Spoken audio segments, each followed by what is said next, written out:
మేమైతే చేపల మార్కెట్కి వెళ్ళాం. ఫిష్ అంటే చాలా ఇష్టం, బట్ అందులో ముళ్ళు ఉంటాయి కాబట్టి తినడానికి చాలా ప్రాబ్లం అవుతుంది. ఇప్పుడైతే బోన్లెస్ చేపిద్దామని అయితే ఫిష్ అయితే తీసుకున్నాము, ఒక 6 kg. ఫైనల్గా అయితే అది బోన్లెస్ చేపించిన తర్వాత అయితే 2 kg అయితే వచ్చింది. చూడండి ఒకసారి ఏ విధంగా చేస్తారు, మొత్తం వీడియో అయితే చూడండి స్కిప్ చేయకుండా.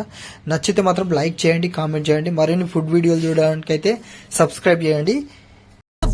A message for eternity for everyone internally. I had some people burning me, but now they fucking learn to see I ain't the one to fuck with. Now they looking nervously, and I don't really care what you think of me respectfully. You can kick rocks if you think you're fucking better. See, I will outwork you, turn you to an enemy. Hurt you so bad that you're gonna need some therapy. I got the motherfucking recipe. I've been cooking up hits, I'ma leave a legacy. You'll be looking small when you're standing right next to me. I'm 5'10", bitch, but I'm 10 feet. 'Cause I don't give a fuck what you say. Yeah, I'ma do shit my way. So you can go kick rocks, I'ma stack bricks up, build what I want to make. 'Cause I don't give a fuck what you say. Yeah, I'ma do shit my way.